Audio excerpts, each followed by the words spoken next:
Next fifth stage distribution substations. పెద్ద సబ్స్టేషన్లో 220 kV లేదా 132 kV వరకు ఉన్న హై వోల్టేజ్ తగ్గించాక ఆ పవర్ తర్వాత మరో కీలకమైన స్టేజ్లోకి వస్తుంది. అదే డిస్ట్రిబ్యూషన్ సబ్స్టేషన్.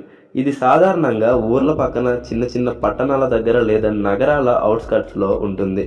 ఇక్కడ పని ఏమిటంటే 33 kVను 11 kVగా మార్చడం. ఎందుకంటే మన స్ట్రీట్స్, కాలనీలు, మన గ్రామాలకు పంపించే సప్లై అంతా 11 kV లెవెల్లోనే ఉంటుంది.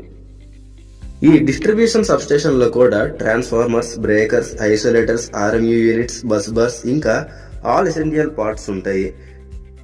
ఒక సబ్స్టేషన్ నుండి 4 లేదా 6 లేదా లెక్కలేనన్ని ఫీడర్స్ బయటికి వెళ్తాయి. ప్రతి ఫీడర్ ఒక ప్రాంతానికి ఎలక్ట్రిసిటీ సప్లై చేస్తుంది. ఒక ఫీడర్ ఊరికి, ఇంకో ఫీడర్ కాలనీకి, మరొకటి ఇండస్ట్రియల్ ఏరియాకి. ఫాల్ట్ వచ్చినప్పుడు ఏ ఫీడర్ ఐసోలేట్ చేయాలి, ఏ ఫీడర్ కి బ్యాకప్ ఇవ్వాలి అన్న ఇంటెలిజెంట్ స్విచ్చింగ్ కూడా ఇక్కడే జరుగుతుంది. పవర్ ఇప్పుడు లాంగ్ డిస్టెన్స్ నుండి షార్ట్ డిస్టెన్స్ డిస్ట్రిబ్యూషన్ కి అఫీషియల్ గా షిఫ్ట్ అయింది. ఇదే మన ఊరికి దగ్గరయ్యే మొదటి స్టేజ్.